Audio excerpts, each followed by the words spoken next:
When you cast a spell, or when you call in your healing energy for some purpose, where do you think that that energy comes from? Does it come from your body? Does it come from your mind, from your emotions, from your intuition, from your breath, from your spirit? The reality is that it comes from all of these places. So tonight I'm going to introduce you to the Panchamaya Kosha system, 5 energetic bodies that you can call upon when you know how to use and tap into these energetic bodies, it's going to make your spells, your healing practices, and even your shadow work that much more powerful. So merry meet, I'm Aislin, this is Ask Aislin, and tonight I'm here talking about the anatomy of the energetic body. So welcome to those who are joining us live. If you are here in the comments, and you're here live, let us know in the comments. Say hi. So as always, we will be having a Q&A at the end. You can ask any questions you want and leave a heart or a thumbs up somewhere in the feed, and that will help us get this out to more people. So merry meet. All right, so we're going to dive in. There is a lot to talk about tonight. We're going to start by going through where the system comes from, especially for those of you who this is the first time hearing about it. And then we're going to look at each of the 5 energetic bodies in turn. You'll get some practical steps of what you can do, how you can use them to increase the effectiveness of your spells, of your healing practices, and also of your shadow work. And I'm hoping that by the time we leave here, you will feel more well-versed in your own energy and understand your energetic anatomy a little bit better. All right, so diving in, we're going to start with the first of well, actually, before we begin, let's start with a little bit of the origin of where this system comes from.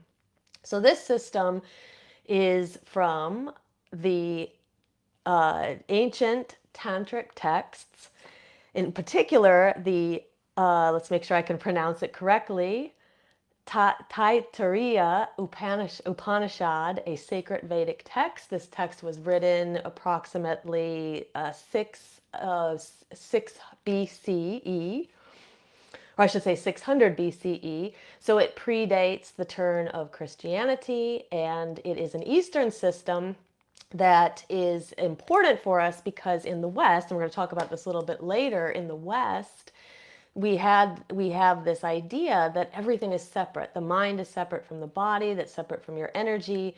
And when we view it from this perspective, we're going to see that nothing is really separate, and we can't really do one thing to one of our energetic bodies without doing something to the others. So I see Glitter is in the chat. Merry meet. Anybody else is here who is here live, let us know. I honestly have no idea where this is even feeding live. There's been some changes on Facebook, and I think I'm feeding in the group. I hope so. But if not, hope you find me. Hope you find me somewhere. All right. So as I said, this comes from the 6th century BCE. From the sacred Vedic text, the Panchamaya Kosha system outlines 5 different energetic bodies. In particular, these are called sheaths, or I think that probably from our modern perspective, it might make more sense to talk about layers. So they are energetic bodies, and they help you to understand where your own energy comes from and then how you can maximize that energy. So it's kind of like your own physical anatomy. Why do we teach kids anatomy when they're going through school? It's so they get to understand their bodies, right? And so the same thing goes here. Why would we want to understand our energetic bodies and the anatomy of those bodies? Well, we'd want to understand them so that we could more effectively use them in various different practices. So we're going to go through, like I said, each kosha in turn. You'll learn practical steps of how to tap into it. And you can also think of these koshas as veils or layers. And in a lot of ways, I think one of the best analogies to think about them is like Russian nesting dolls. So they are stacked inside one on top of the other. And there's intricate ways that they connect, which is why you can't really do something physically without affecting other parts of you. Same thing goes that you can't necessarily heal yourself. Uh, let's say we have like emotional issues or something like that that are coming up for us. So it's not just taking care of our emotions and thinking that that's going to not be enough. There can also be things that we need to do in our bodies. So we're going to look at this from a perspective more of a magical practitioner, but that gives you a little bit of a sense of why it would be important to understand these different bodies.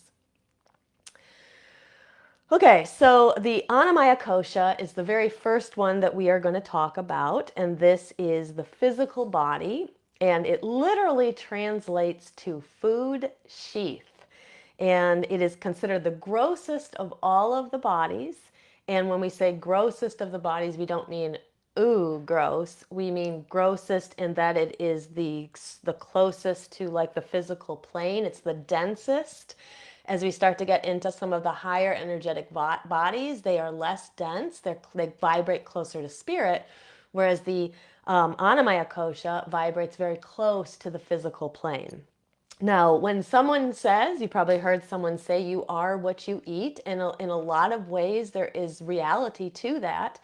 What you eat breaks down into molecules, and then those molecules go to run your body, but also to rebuild your body. So, in a lot of ways, the food that you put into your body is going to be what your body is composed of, right? So this is a good reason for us to be eating well, eating at least eating things that resonate with our bodies.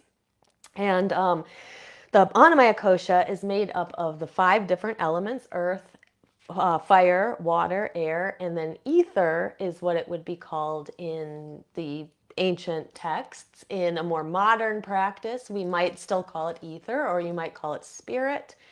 If you are a witch, you might call it like the spirit element. We know that the spirit element is the element that gives birth to all of the elements below it. Now let's talk a little bit about what we would do. What is the role of the food sheath or the physical body, right? So the role here again is it's the physical body. It is where our senses, our physical senses are. It's where you interact with the world outside of you, and your body responds to the input and the stimuli that is coming in. This is where we take action. This is where we do ritual, especially the physical things that we might do in our ritual. And this is like where our physical practice is. So, as far as magical uses go, what would we need to know in order to tap into the Anamaya Kosha or that physical body, right? So we need to make sure that we are grounded and anchored. So if we want to do a spell or a ritual or any practice of any kind, it often is, I should say it isn't often, it's important for us always to make sure that we are grounded. So sometimes what will happen as magical practitioners, we're kind of up here in the clouds, up here in the ether, up here in the higher energy centers, right? And we forget this important aspect of anchoring and grounding. And it can be the difference between spells that work and spells that don't work. If you're highly ungrounded, you are fighting against your own energy. So I've told this story before. We had a ritual years ago where someone came who was kind of had lack of sleep and drank a ton of coffee, like 5 or 6 cups of coffee right before she got to the ritual. And not only did her energy kind of disrupt her, but it disrupted the whole group because the energy isn't grounded. So if we want to be as to maximize the energy that we put forward in a ritual or a spell or a healing practice of any kind, we want to make sure that we're grounded. The Anamaya Kosha, or this level of our energetic body, we are this is how we bring our spells into physical manifestation, into physical reality.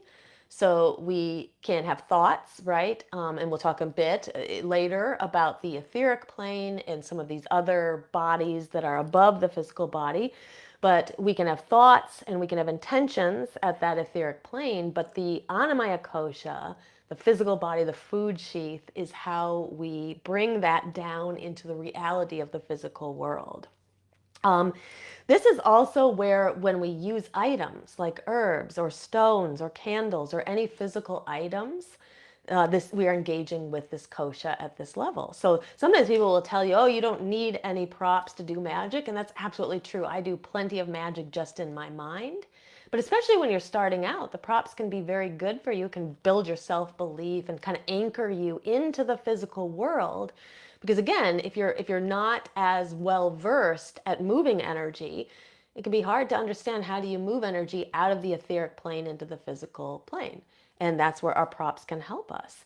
So herbs, stones, any physical items that you're using in your practice. This is also where you would take physical actions in a ritual or a spell. So for example, knot tying is just one way that a person could engage in a spell, dancing or some kind of an intuitive movement, carving symbols into a candle or a piece of wood, writing, physically writing out the things that you want to release and then burning it.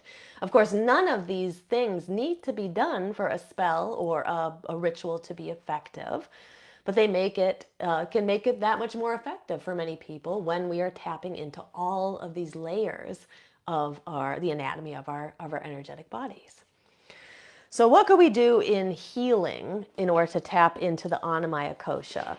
So I mentioned earlier movement. So movement can be a way that we can do healing. I always like doing I do a lot of Kundalini energy work, as many of you know, and I like doing something like the Sufi grind, where you're just moving your body in these kind of circular motions. This is a way that we can raise energy, but it's also a way that we're tapping into the physical body and we're connecting it to those higher energetic bodies. We can take ritual baths or ritual showers where we cleanse things off. Of course, we can imagine ourselves just cleansing our energetic body. But when we take the physical shower or the physical bath, or we use herbs or different essential oils or incense or things, and we add those and stack those on in layers, we can connect even more, especially if we're having trouble grounding. Our body care is a sacred practice. So sometimes we disregard the physical, right? We're so focused on how we can grow spiritually and emotionally and intuitively, and we forget this part. But your body, taking care of your body, is a sacred and a spiritual practice. So if you can find a way to bring a little something into every day where you are connecting to your own body care, whether that is putting on lotion. One thing that is very popular and often prescribed in Ayurveda is something called Abhyanga massage. It's spelled Abhyanga, Abhyanga. So Abhyanga is a self massage. You can do it yourself. And typically what you do is you use some kind of an oil that you can warm up in your hands. A really good go-to oil is just like sweet almond oil, and you can always put a few drops of essential oil into that as well. And then you massage the oil into your body, and you're supposed to do it on all parts of your body. I don't like to put it in my hair, but sometimes people also put it in their hair, and you can put it on your face if you'd like. And the idea here is that not only is it a kind of a sacred body practice, but it also helps to start moving the lymph, and it can even move some of the energy in your body that may be stuck and stagnant. And so you just kind of enjoy this self-care practice, this body care practice, and then afterwards you can rinse it all off. So nice. A lot of times we don't think about giving ourselves moments like that. Now, in your shadow work, how would you work with the Anamaya Kosha or the physical body? So you can explore body shame if you have issues around the way that your body looks or the way that your body feels or it acts, or maybe you physically have been abused in the past. And so you can start working through some of that in your shadow work, and that is a way of giving a gift to yourself at this level. Physical neglect, if you've suffered physical neglect as a child or somewhere in your past, or maybe you are physically neglecting yourself, which is very common in spiritual people, not getting enough sleep, not eating the right foods, not getting enough movement. So really working through in your shadow work, why is it hard to give yourself self-care? Why is it easy to neglect your physical self when you're not neglecting other parts of yourself? And where does that all stem from? People in your life who either were good at taking care of their bodies or bad at taking care of their bodies, and reflecting on that and how that kind of practice was transmitted to you. And then also working through disconnection. So sometimes very spiritual people will feel like they're sort of cut off at the head and you're just up in the head always thinking and trying to connect spiritually. So kind of understanding how can we move past that disconnection? Where does it come from? Again, with our shadow work, a lot of it is where does it come from? Can we trace it back to where it started? And a lot of times we disempower it when we do that because we realize, well, it started for a purpose and it started a long time ago, but I'm not in that place any longer. And so I'm just really kind of going through the motions, and I'm just responding unconsciously to something that once may have served a purpose but no longer does. So what would be like a practical example of how you could work with the Anamaya Kosha or the physical body at this level before your spell work or any healing work that you might do, making sure that you ground in some way. Walking barefoot for a bit of time can be a good way. And when I say walking barefoot too, sometimes people think you have to go outside. Just simply taking off your shoes and your socks even in your house and just feeling the floor, not through material, right, or rubber soles of shoes, but your own foot feeling the ground. That can be a very good way to tap into the Anamaya Kosha before you begin a spell or a ritual. Eating ritual foods, either before the ritual or during it or even after it. You can choose foods that are connected to your intention or infused with your intention, but the act of eating, taking in something physical, is going to help you connect to the Anamaya Kosha. Essentially, it's like a spell for your body, right? So before we move on to the second kosha, which is the Pranamaya Kosha, and this is the one we talk about a lot because this is where our chakras are. But before we move on, I just wanted to mention something called Descartes' error. So Descartes was a philosopher who uh, came up with the idea of the duality of the mind and the body. And this is a very contrasting opinion to what was going on in the East before he wrote this. So in the East, there is no separation of mind and body. You cannot really work with the physical or the mental separately. You have to work with everything all at once because it's all a unit. But Descartes wrote in his books, and I'm blanking on the year that he published these. It's 16 or 1700s, I believe. Um, but he said that there was a separation between body and mind. There was a separation between rationality and emotion. And there was a book in 1994 by Antonio Damasio. And I remember reading it in grad school when I was in grad school later, called Descartes' error. And it's all about this is like a fundamental error in thinking in the West because it really sets us back in the way that we can heal ourselves if we are so fixated on this idea of body and mind being separated and rationality and emotion being separated. And then not only that, but it's like it elevates things like the body over the mind, and it elevates things like rationality over emotion or intuition or something like that. So you can see where this, like over many centuries, how this becomes a major problem, especially for people who are very spiritual like us. And it also helps to explain why people will sometimes disregard magic or spiritual practices or something like that because they say they're not rational. But yet they're not meant to be.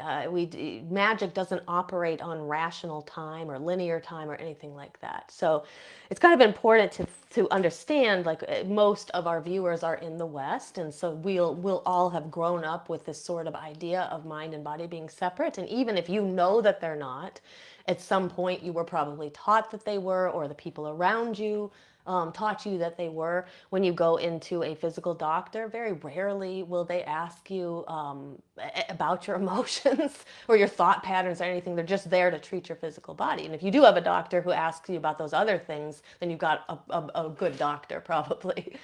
But I just wanted to just mention that so you sort of know where we're coming from. As practitioners in the West, we have to like overcome this ingrained unconscious separation that just isn't real at all.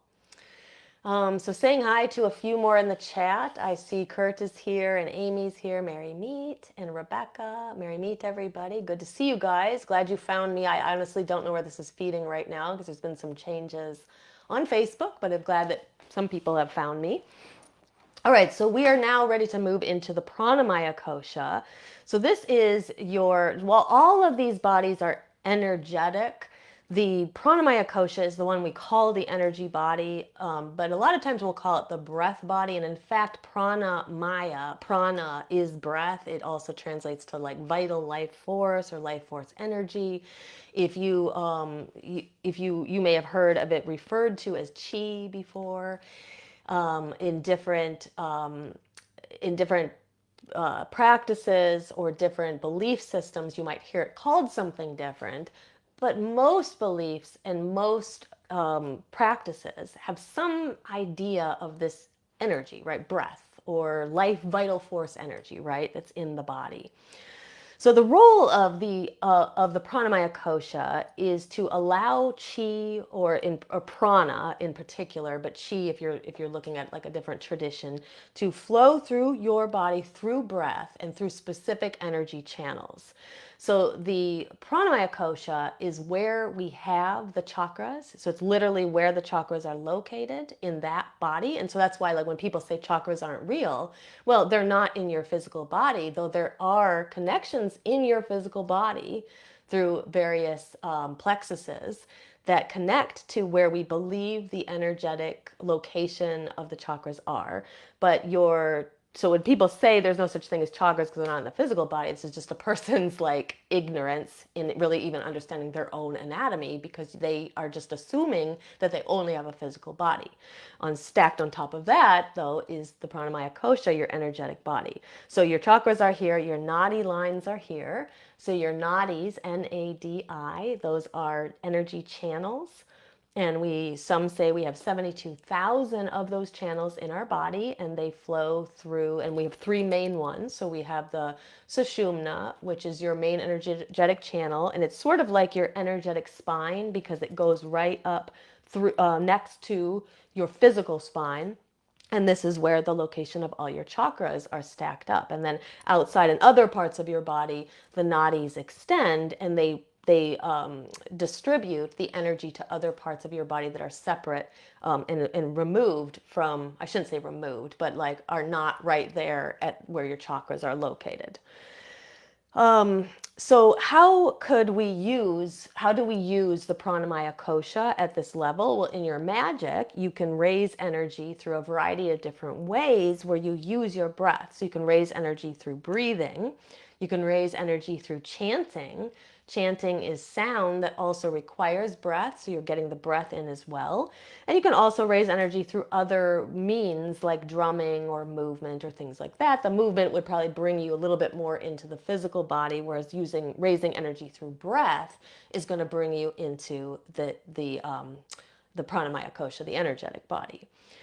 So this is also where we can direct that energy into something. So for example, if you are trying to charge a candle or trying to charge a sigil or a talisman or anything that you're charging, a sachet, anything you've made in your spell work, if you want to move the energy from you into that item, which is essentially what charging is, you're going to be using the pranamaya kosha. So you're using this without even knowing it, just like you can walk without fully understanding the mechanics of how the body walks.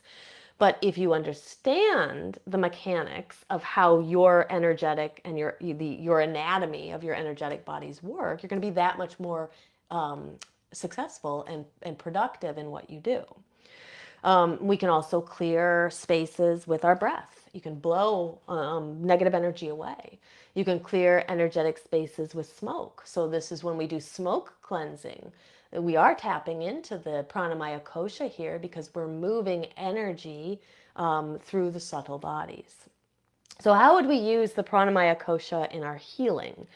We can use breath work again for clearing out blockages.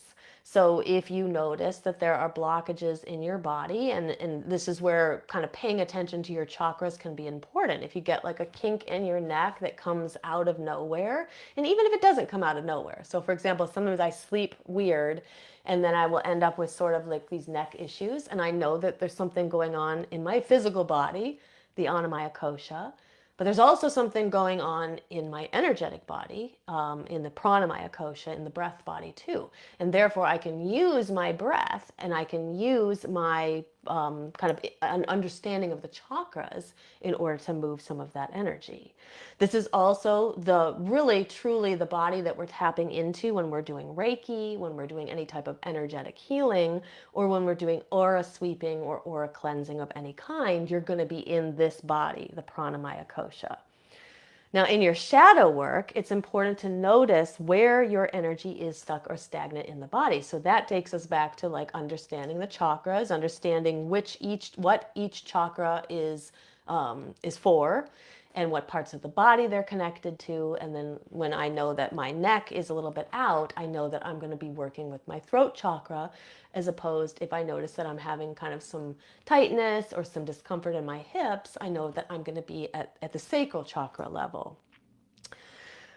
This can also help us to use our breath to breathe into discomfort. So if you are doing shadow work, it can be uncomfortable to try to work through emotions and different limiting beliefs from your past. And sometimes people will just not necessarily give up on it, but they'll just say it's just too much to handle and I don't want to handle it right now. But what your breath can do is it can help you to breathe through that discomfort. And in fact, what Kundalini really is about, I mean, there's many things it's about, but at one level, what Kundalini is about is sitting with discomfort. So what you do is you do these exercises and your mind is kind of like telling you to stop. Why are we doing this? I want to take a break. I want to take a rest. But you push through that discomfort and you come out the other side. And now what you've done is you've basically taught your body that and your physical body and your energetic body, you've taught your bodies that when there is discomfort, it doesn't necessarily mean that it's going to last forever.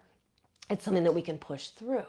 And on the other side is ease, potentially, right? And so when we do physical things like Kundalini that kind of push us to the edge of our discomfort, they train our minds and our emotions to also be able to be pushed to the edge of discomfort without kind of losing ourselves or giving up or feeling too overwhelmed. Because we know, just kind of even unconsciously at an unconscious level, we know that there's ease on the other side. So this can also, so for obviously that would make it easier for you to do difficult shadow work, right? If you have training in that kind of ability to move your energy. So here would be a practical example of how to tap into the Pranamaya Kosha. So you could charge a candle while breathing. So if you never tried to do breath work as a way of raising energy or charging, I encourage you to try it.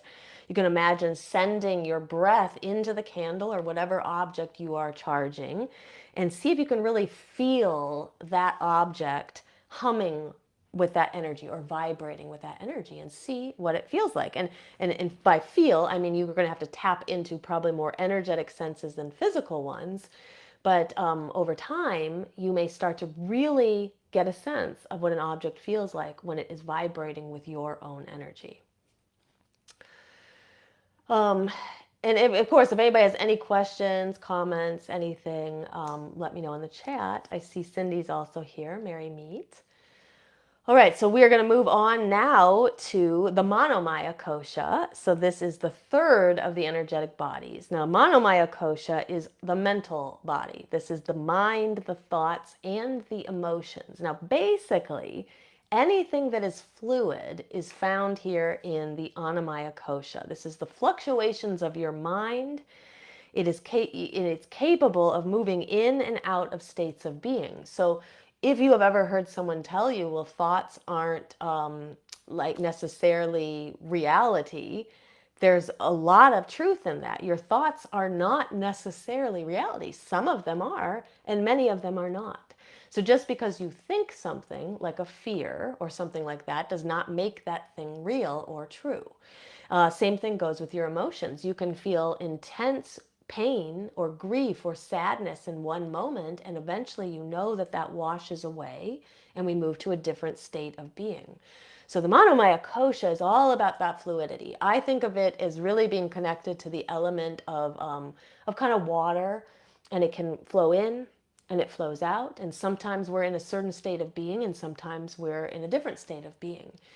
But the key here is that we start to understand our thoughts and our feelings and our emotions and all the stories that we tell ourselves. And we can start to understand which ones are based in reality versus which ones are not.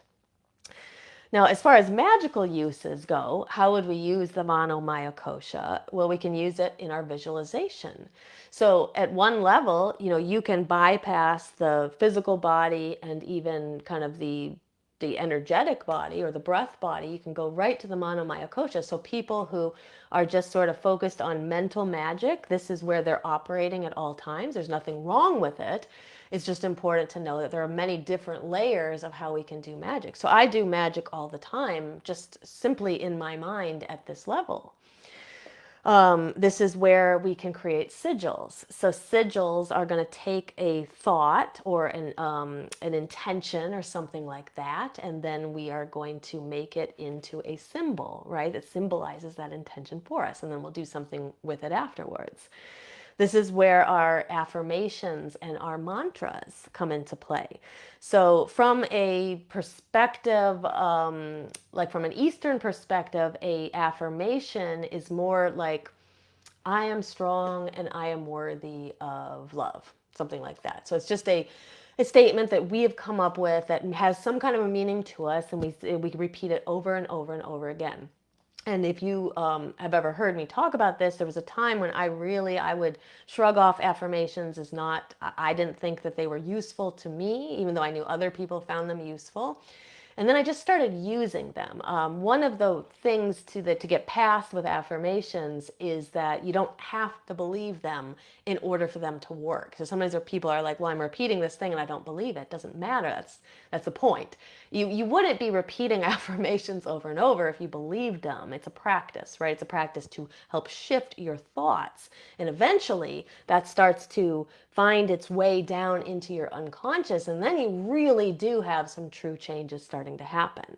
So affirmations, from my perspective, are usually in your own language, and they're statements that you have created that have some kind of a meaning to you, and then you will repeat them over and over again, whether it's out loud or in your mind. Now, mantras, on the other hand, tend to be written in ancient languages, for example, Sanskrit. These languages are vibrational, at least Sanskrit is a vibrational language. That means it carries meaning just like any other language does, but it also carries energy.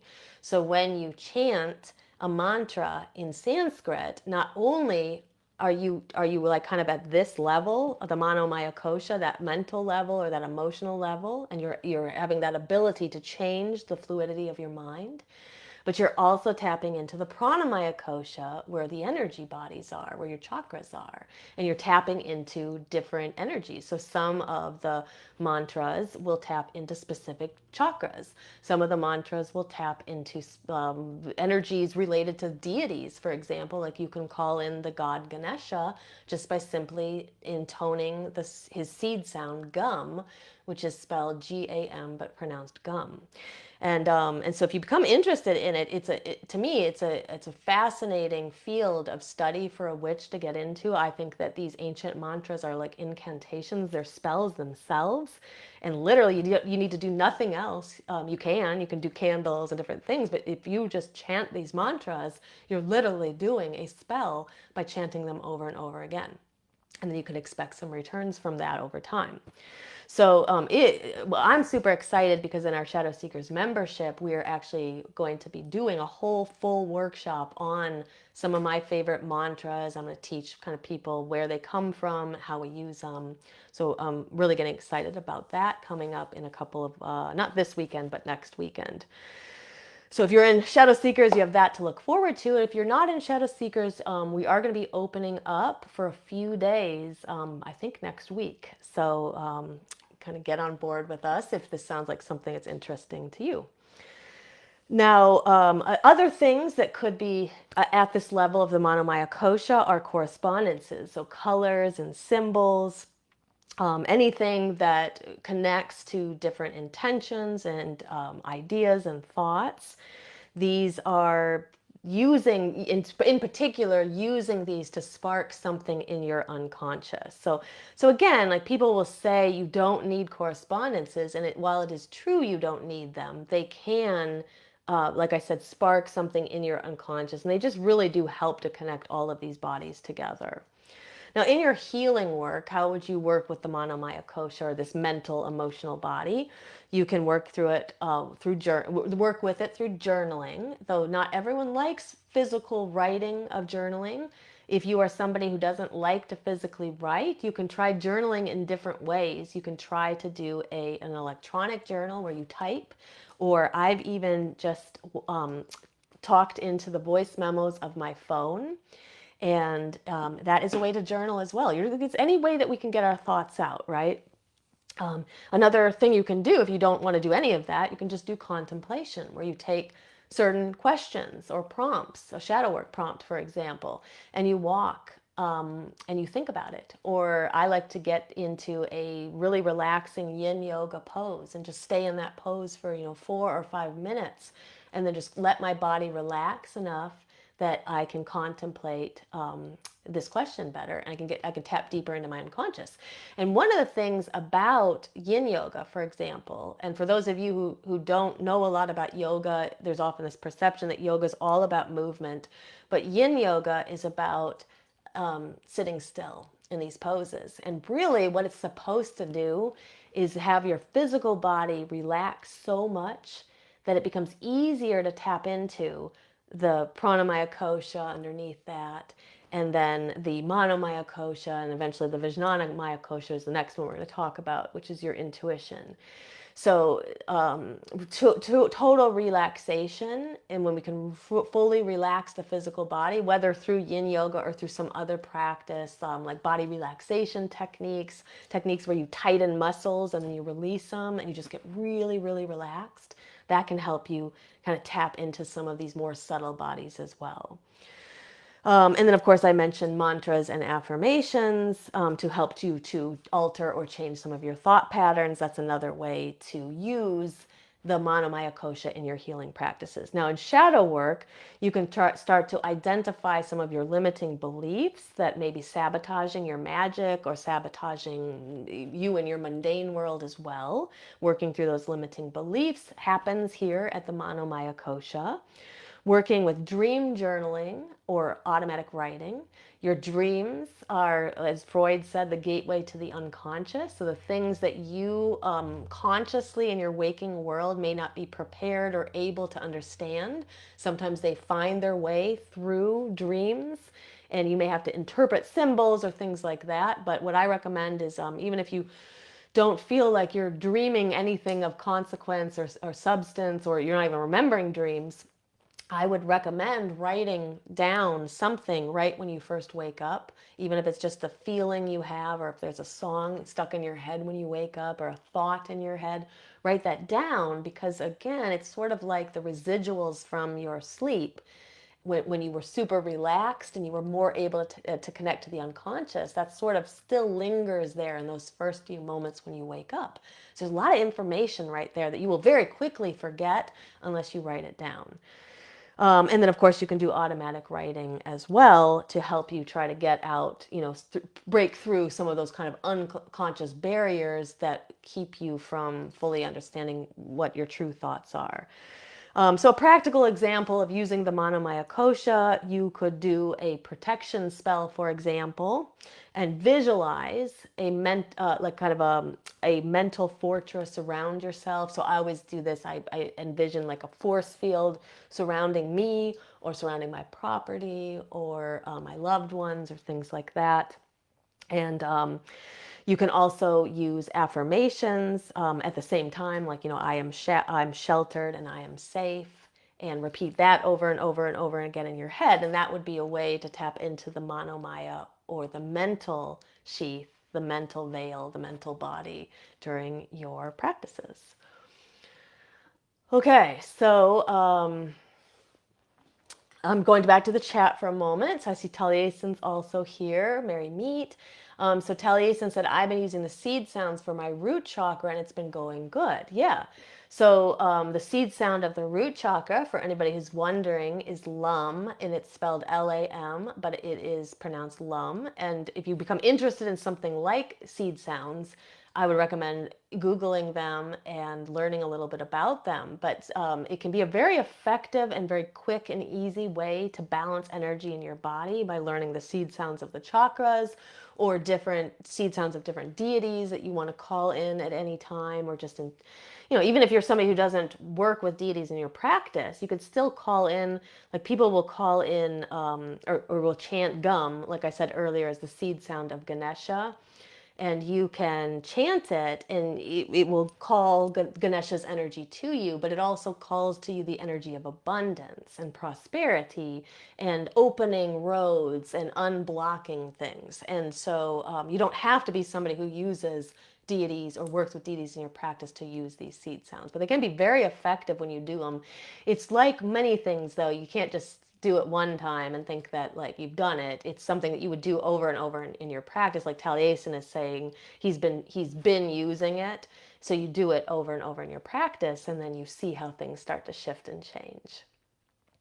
And Cindy says she loves shadow seekers. Yeah, so we dive deeper into all this stuff we talk about in these lives. We dive into it much deeper in shadow seekers. So if you are somebody who's like really interested in topics like this, I highly recommend you joining us. Um, and like I said, we'll be open sometime next week, just for a few days. It's just going to be a little flash sale, and then we closed for a while longer after that.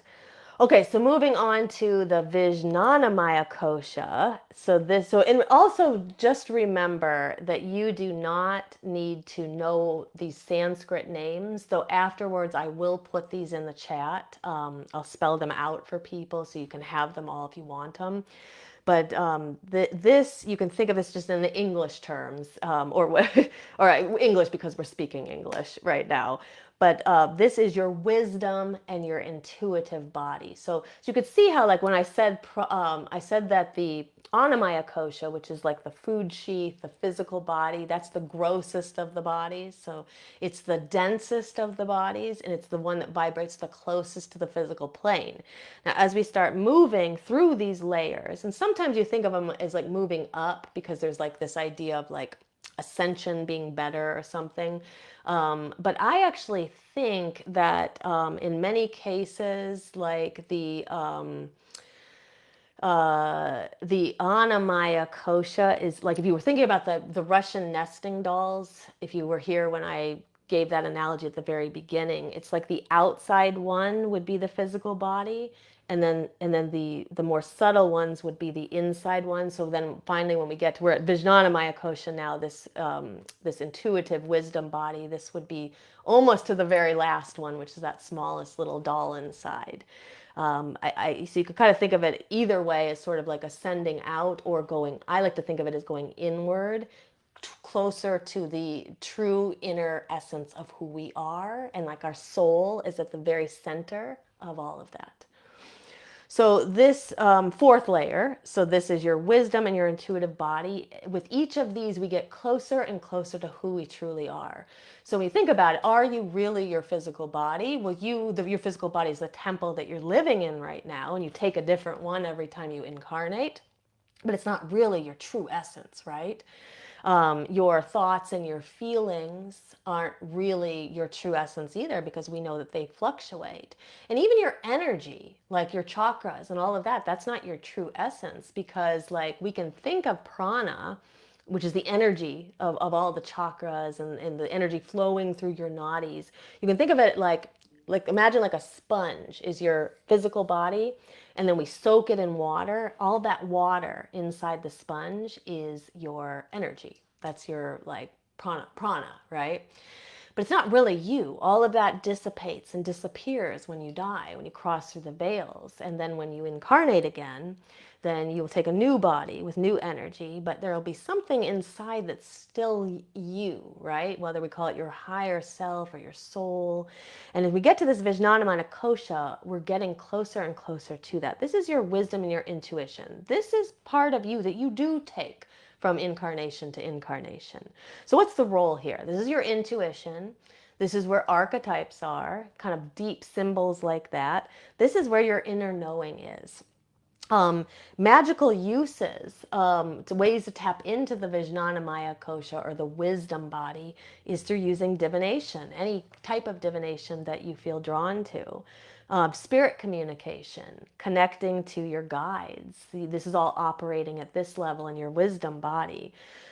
Choosing a spell or a ritual that aligns with where you are right in that moment. So having the wisdom to know what you need to do, what type of spell, what type of ritual to do, what type of energy raising to do. Understanding what you need in any given moment is here.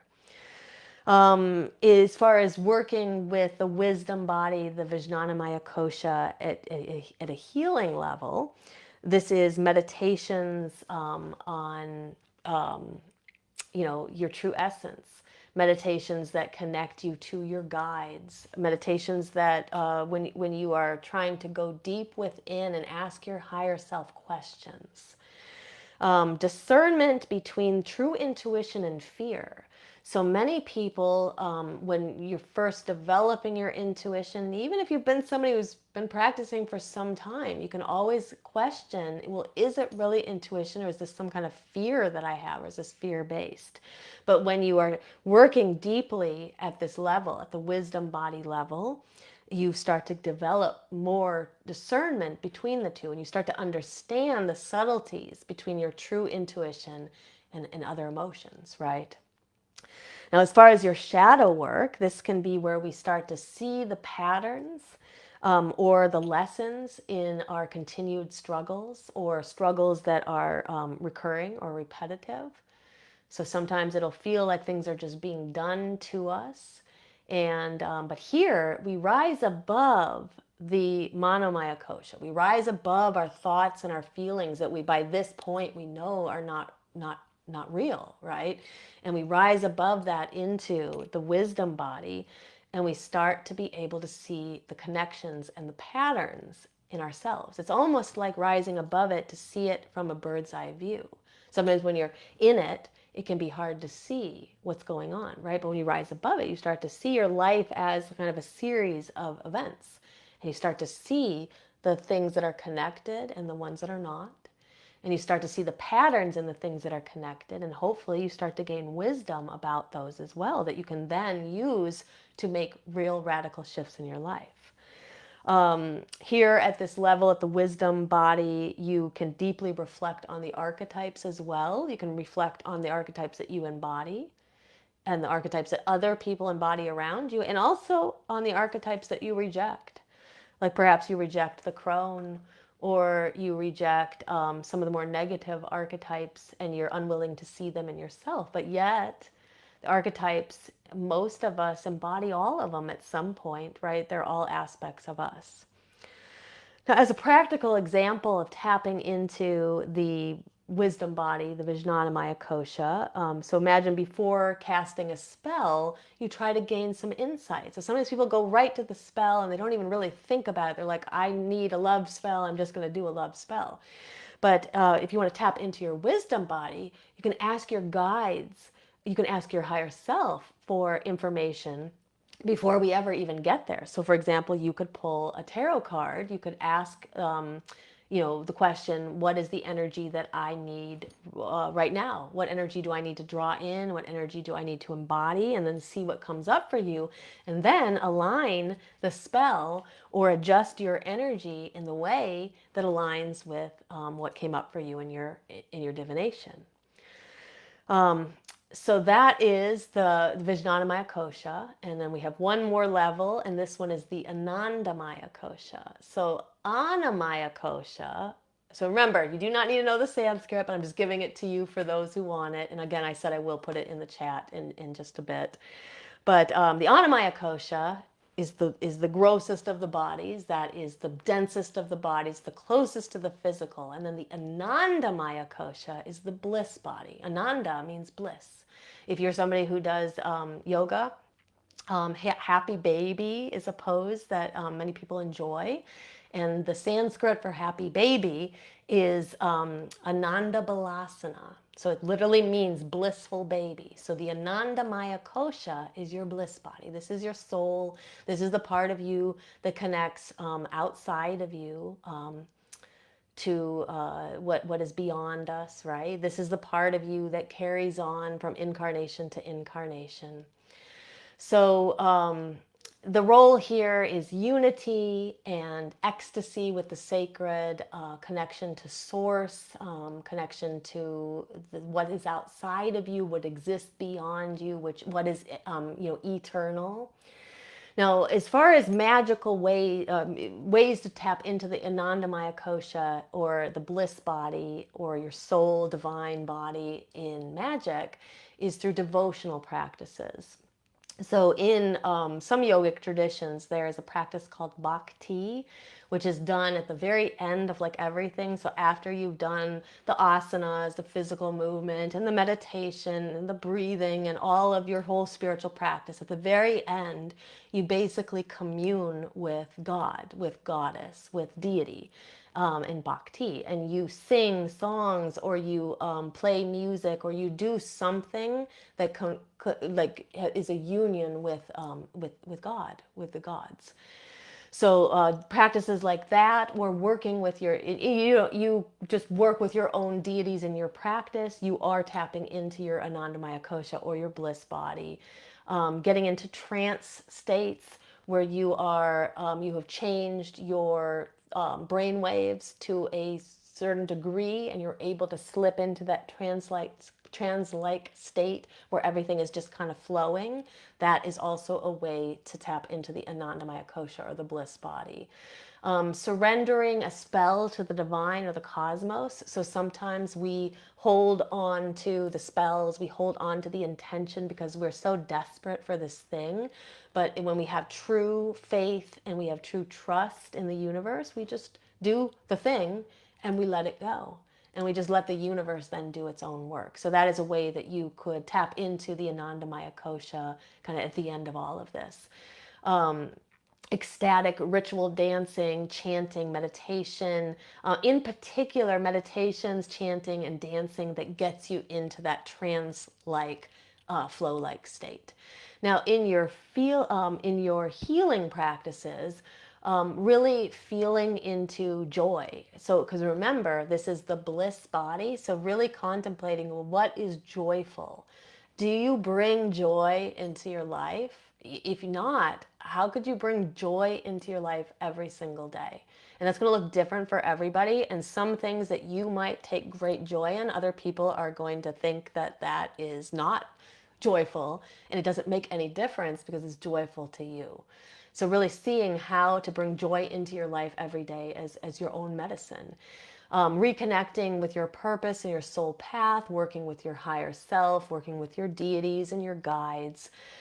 In your shadow work, noticing where you may do spiritual bypassing. So sometimes people will just say,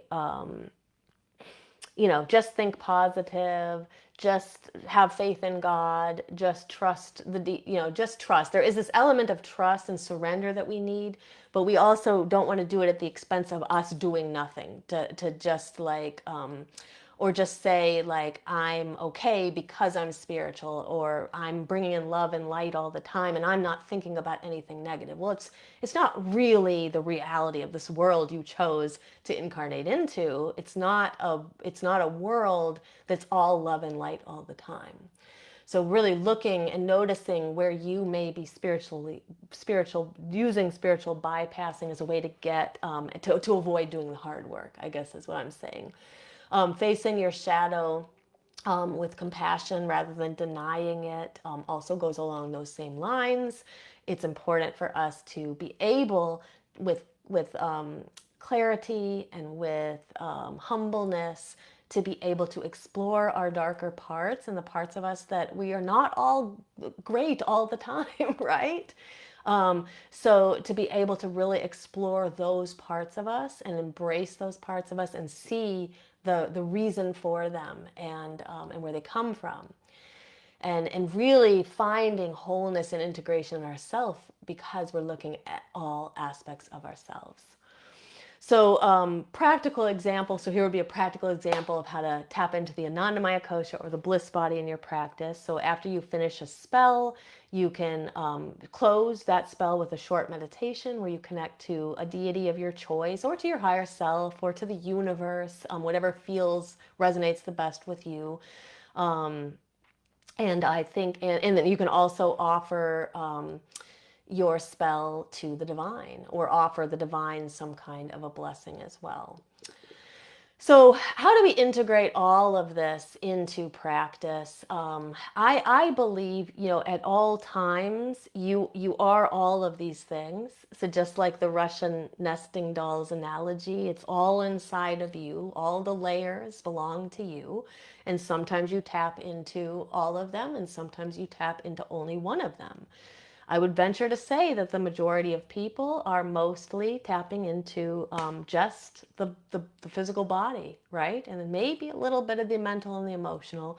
More spiritual people like us, we know, we understand, even if you haven't heard of this before, when I say that these bodies exist, I'm sure that they resonate. Oh, yes, of course. We have a wisdom body and an intuitive body and an emotional body and different things like that. But finding a way that we could tap into all of those during a spell or during a ritual can be really interesting. So let's use an example of like a prosperity spell that someone might do. So how would they work with all 5 of these bodies? So for the Anamaya Kosha, the physical body, this is all the physical stuff you're going to do. So you're first going to ground yourself, right? And that connects you to the earth and to the physical world around you.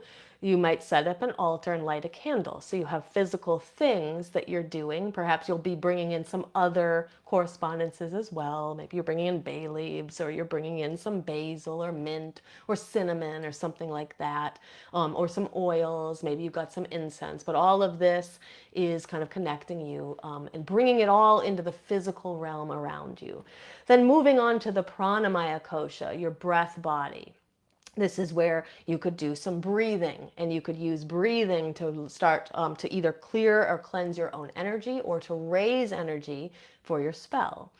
You can raise that energy and you can direct it into your work, or you can simply raise that energy and use it to clear and cleanse out blockages in your body. Now moving on to the Manomaya Kosha, so this is your thoughts and your emotions. This is the fluid part of you. Here you could visualize your success. What does it look like? What would seeing yourself successful and prosperous, what do you look like? What are you wearing? Who's around you? What's around you? So really being able to see that in your mind's eye. And then you can also affirm abundance through using affirmations or mantras or something like that. And if you have some limiting beliefs around your ability to be prosperous at this level, you could start to break through some of those with some affirmations or mantras. Then moving on to the Vijnanamaya Kosha. So this is your intuition, your wisdom body. So here's where you would be using your intuition to choose the symbols and the objects that you're going to use. And in fact, this is sort of like an overarching part of all of this, where you are tapping into that inner wisdom to see if you can determine like what is most aligned to your intention at that time. You could also do some divination before and after the spell in order to see, what do you need to know before you do the spell, and what do you need to know afterwards? What do you need to do to like kind of take this into the mundane world? And then finally reaching the Anandamaya Kosha, or your bliss body. This is where you could then kind of offer your spell up to the divine, to the universe outside of you, and really to then just rest and trust in the fact that you have done your working, and then you just let it go to the universe. So again, kind of emphasizing here, this would be a working where we're tapping into all 5 of our energetic bodies, and we'll find that we have more balanced and more holistic magic when we do that. So I hope you enjoyed that, especially if you've never heard anything about these different bodies, and I hope it helps a little bit. So maybe put in the chat how you think you might tap into one or more of these bodies. Maybe tell us which body is harder for you to tap into. And oftentimes the thing that's hard for you to tap into is the thing that you should work the most on. Okay, so let me give a little space here to, we're going to finish now, but I do have one question that was left for me for the Q&A. If you're live, you can put questions in the chat for the Q&A as well. And if you're watching back in replay, you can also put questions. I will go back later and I'll answer anything I didn't answer during the live. And then I'll tell you a little bit about what is coming up. Okay. So this question is from Cheryl, and she is talking about a phobia that she has. And so even if you don't have a phobia like specifically like this one, you may also benefit from hearing a little bit about how we can work through phobias, kind of in an energetic way, in a shadow work way. So Cheryl said, I have a phobia of going downstairs at night to handle a load of laundry. She said, I know it sounds stupid, but this has been a phobia for me for my whole life.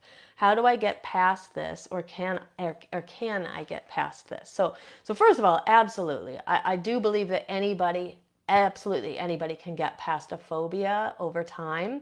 Phobias that have been with us since we were children, they tend to be trickier to get rid of because it's been a long time and they've been ingrained in us for a long time. But the reality is that what we need to start with is kind of determining where it comes from. So one of the things I asked Cheryl is if this was particularly, well, first of all, and first of all, too, her question is not stupid. So any phobia that anybody ever has, even if you feel like it sounds stupid, it is not stupid, because I guarantee you there's somebody else who's got something very similar as well.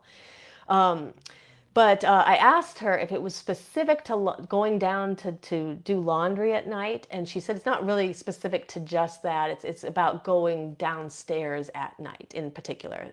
So not really issues in the daytime, but in the nighttime.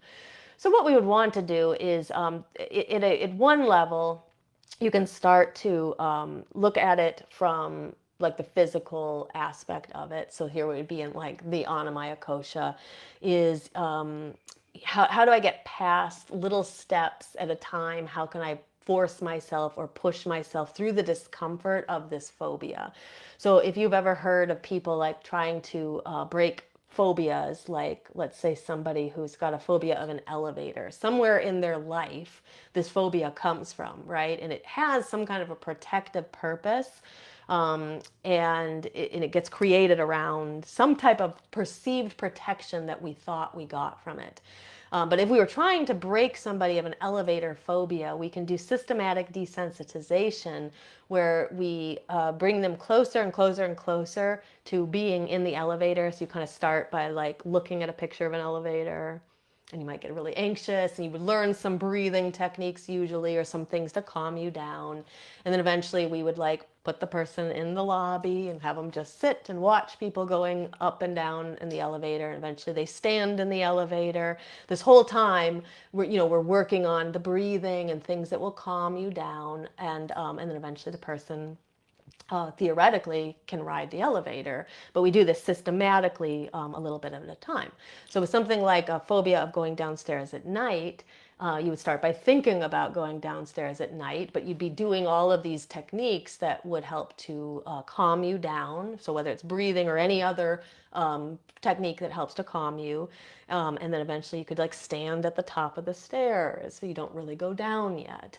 And you could take 2 steps down eventually, and then you go halfway down eventually, and you just do a little bit of it at a time until eventually you're downstairs. And it's a technique that works. It's quite successful. Sometimes if it's a really deep phobia, you may need somebody to help you do it, but people can do this on their own, absolutely, as long as they are calming themselves between each of these stages. So this would be how we would like kind of approach this physically, just to sort of get over the physical phobia. But at another level, I would look at where does it come from? So kind of really tracing it back to the earliest days of what was scary about it, and then starting to make connections between that, like whatever it was that was once scary is probably not here any longer, because what was scary to us as children may not necessarily always be scary to us when we are older. And you may start to make some connections that allow you to let go of that, of the phobia a little at a time. So that's how you would kind of do it with your shadow work, is just tracing it backwards. The earliest time you can remember it happening, who was there, what were you feeling. You can also do releasing rituals too, where you try to let go of it. Writing a letter to your phobia and acknowledging that it probably probably protected you from something, or at least it felt like it protected you from something at some point, but now it's time to let it go. And writing that letter and thanking it for its role that it played in that perceived protection, but now saying it's time to say goodbye and I don't need you anymore. And then maybe making a ritual of it and burning it, and you can call upon your deities or different things like that. So it's kind of interesting. Like, the question is pretty aligned to what we were talking about tonight, because we can look at it at all these different levels, and we can attack the phobia at any one of those levels. But we're probably going to be more successful when we attack it at multiple levels, which is the same thing with everything in our healing and our shadow work, and our rituals and our magic. Is we're going to be more successful when we are addressing it at different levels of our energy. So I hope that helps a little bit. And anybody who has any more questions, let me know. While I'm waiting to see if anybody live has any questions, I'm going to go ahead and tell you what's coming up. So next week on 9/9, we're going to do a episode on more dark gods for shadow work. So we'll have by then have moved into the waning half of the lunar cycle. And we had an episode a while back where we looked at a few dark gods, like I'm trying to think of some of the ones we worked with, and now I'm blanking on it. But we're going to work with some different ones. I know Anubis is going to be on this one, and a couple of others we'll be looking at. And so it's just different deities that you can tap into for different reasons in your shadow work. So it's going to be an exciting episode. People really tend to like the ones where we're working with deities. So we'll do that. And then on 9/16, we have an episode on Mabon. And then on the following week, 9/23, I believe, we may be doing our money magic workshop, which I've been talking about for a while, but it takes a lot of planning. So just forgive me and bear with me as I try to get it all planned. But eventually we are going to do that. I think it's looking like it may be on 9/23. So that would be a special day where people could come on Zoom with me so you can interact and ask questions. We're going to learn a lot of techniques for money magic and prosperity magic. And these are also techniques that you can apply to other forms of magic, other intentions. And we're gonna open up our demystifying witchcraft course as soon as that workshop is over. So if anybody's been waiting for the opening of that course, it's coming soon. And this is my signature course on witchcraft. It takes you through all of the different all the different things that will help you feel more confident in your ability as a witch, from casting circles to calling quarters to energy work to working with deities to spells and timing and magic, moon cycles, sabbats, esbats. It's all there, included in this very extensive course. So look for information on that, whether you are a new witch who is kind of starting from the ground up, or you're somebody who's been on the path for a long time but just never really had formal training, or you're just looking to kind of refresh your knowledge. This course may be exactly what you're looking for. And then, as I mentioned, our Shadow Seekers membership, which is where we do our deep shadow work and energy work and kind of working towards increasing our spiritual evolution and our intuition and everything. That is also opening up for a few days. And so watch for that. If you're not a member, like I said, we'll actually be doing a deeper dive into the energetic bodies in our Shadow Seekers membership. And our next workshop is going to be on the mantras and mudras and different techniques that we can use through chanting. And mudras are like hand gestures that we can use to tap into and call different types of energy into our practice. So look for that coming soon. And let me just go check, see if there's any questions that have been left here. Zitalia said, highly recommend the course. Great course. Thank you. Yeah, we've had a lot of people sign up for it, but up until now, it's only been available to our shadow seekers. But now we're going to open it up to everybody. All right, so I hope you enjoyed tonight's episode. As always, I love spending Tuesday evenings with you. I was off for a couple of weeks, so I'm glad that I'm back. I'm really hoping that this fed into the right place. We're having some issues with Facebook, so hopefully it resolves itself, but we are live and there are people here. So leave a heart or a thumbs up somewhere in the feed, and that will help us get this out to more people. And of course, if you are not already on our mailing list, I'm going to drop a little link in the chat here. You can sign up for the mailing list, and then you will also receive a copy of the Witch's Guide to Shadow Work.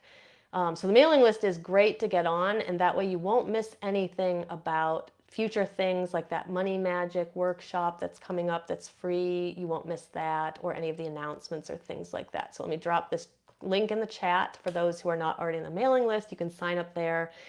And if you're watching back on YouTube later, that's just going to be in the description of the video. All right. And until next time, blessed be.